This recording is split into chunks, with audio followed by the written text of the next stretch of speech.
हाय। आज की वीडियो में मैं कंपैरिजन करूंगा इंडियन एजुकेशन सिस्टम और ऑस्ट्रेलियन एजुकेशन सिस्टम में। ये सिर्फ कंपैरिजन है, ये किसी सिस्टम की बुराई नहीं है या किसी को मैं अच्छा नहीं कह रहा हूँ। ये सिर्फ कंपैरिजन है। मालूका, मेरा कैमरा कहाँ है? मेरी व्लॉगिंग इतनी भी ठंडी नहीं हुई कि तू फ्रिज में छुप गया है। चल निकल बाहर।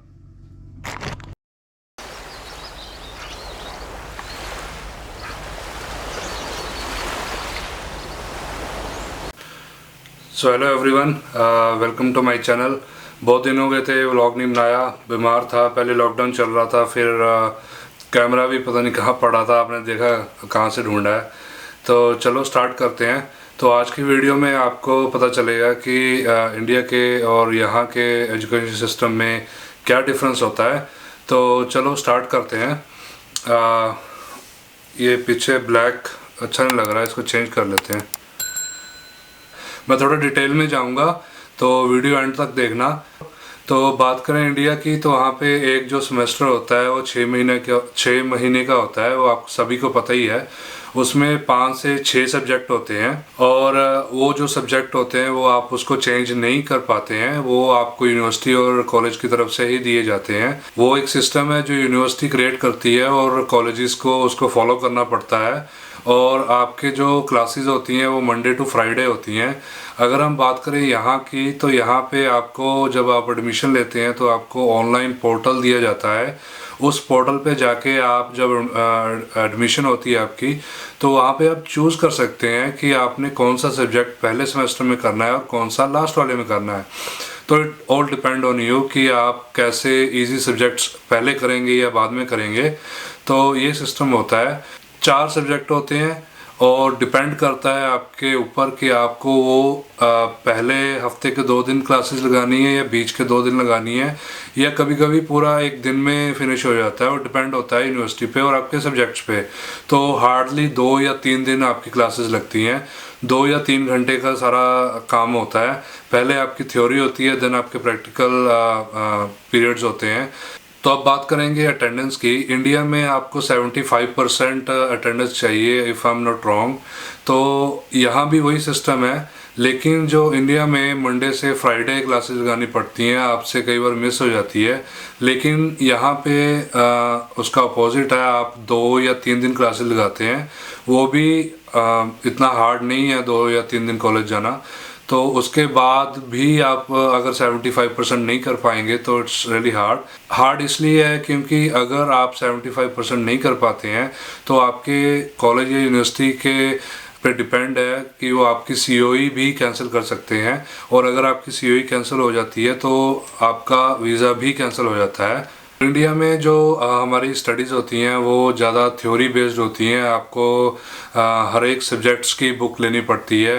तो एजुकेशन सिस्टम है वो थ्योरी बेस्ड है, वहाँ पे प्रैक्टिकल पे इतना जोर नहीं दिया जाता है।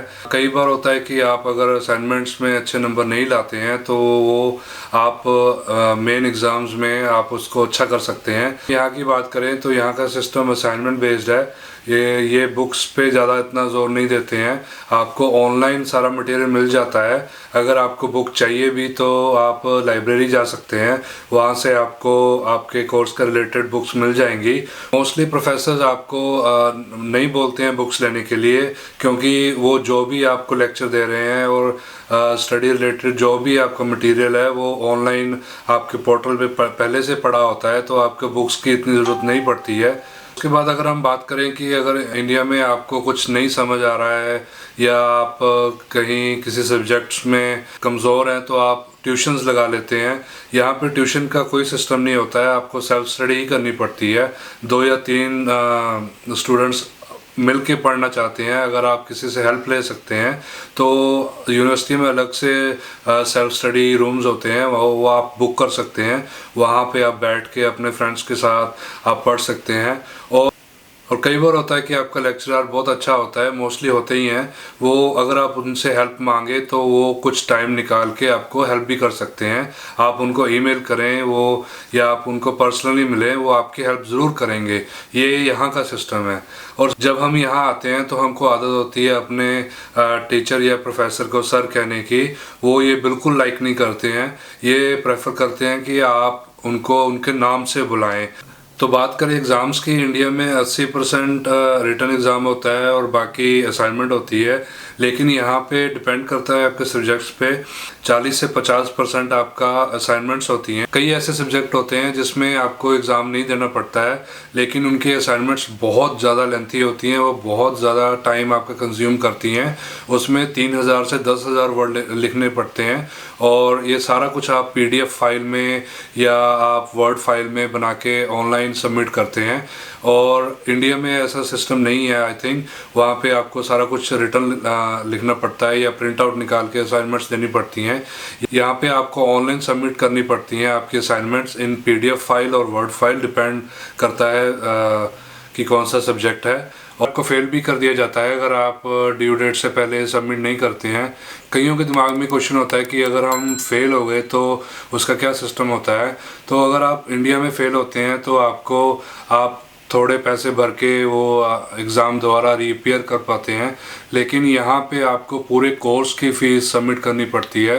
अब जो मैं आपको एक डिफरेंस बताने लगा हूँ, वो उसका इंडिया में लोगों को पता भी नहीं होगा। कि जैसे हम असाइनमेंट बनाते हैं तो इंडिया में क्या होता है कि आप कहीं से भी उसको गूगल से कॉपी पेस्ट करके आप अपनी असाइनमेंट में डाल देते हैं और सबमिट कर देते हैं। लेकिन यहाँ पे आप कुछ भी गूगल से पढ़ते हैं या बुक से अपने उस टॉपिक के बारे में पढ़ते हैं, तो आपको उसको पैराफ्रेजिंग करके अपने असाइनमेंट में लिखना पड़ता है। आप वो गूगल और बुक्स का मटेरियल डिटो कॉपी नहीं कर पाएंगे, वो प्लेजरिज्म कहा जाता है उसको।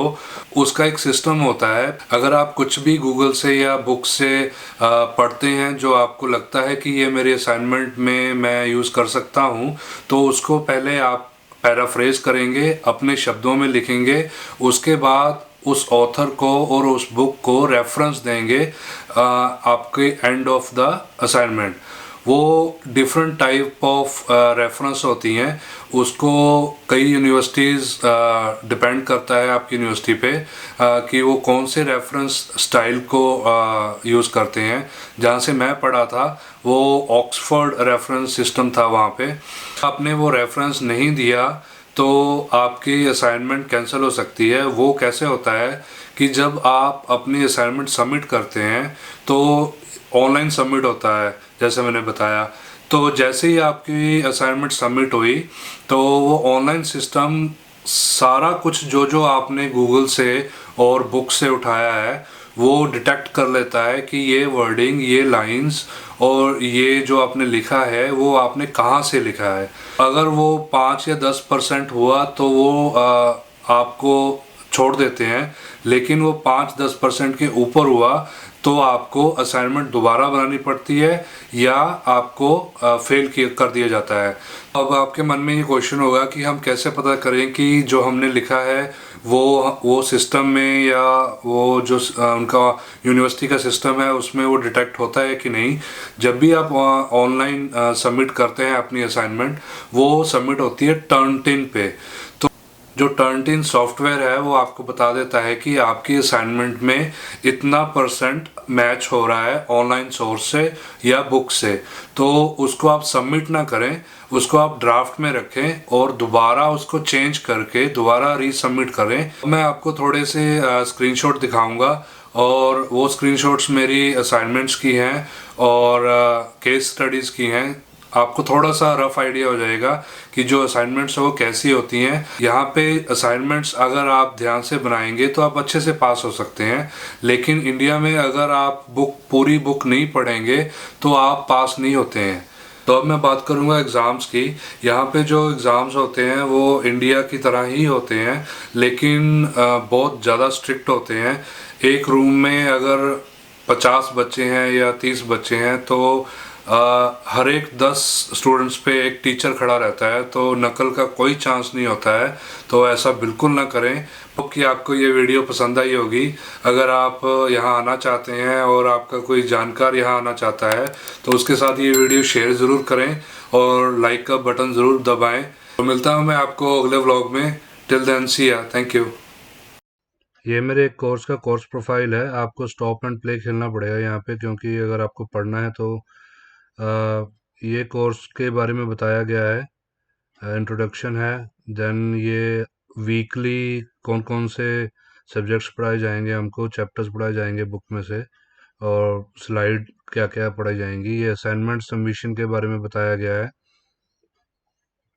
और ये अदर इंफॉर्मेशन है एग्जामिनेशन की।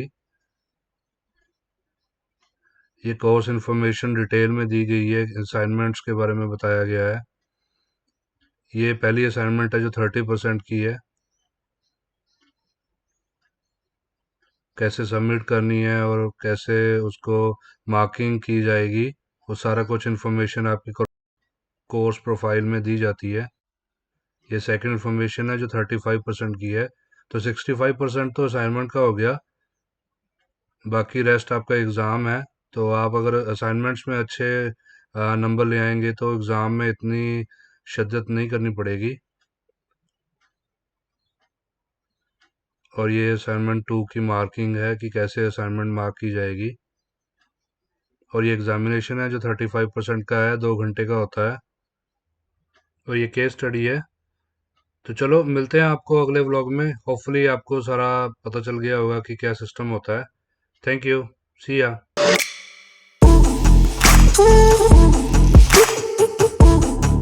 Ooh.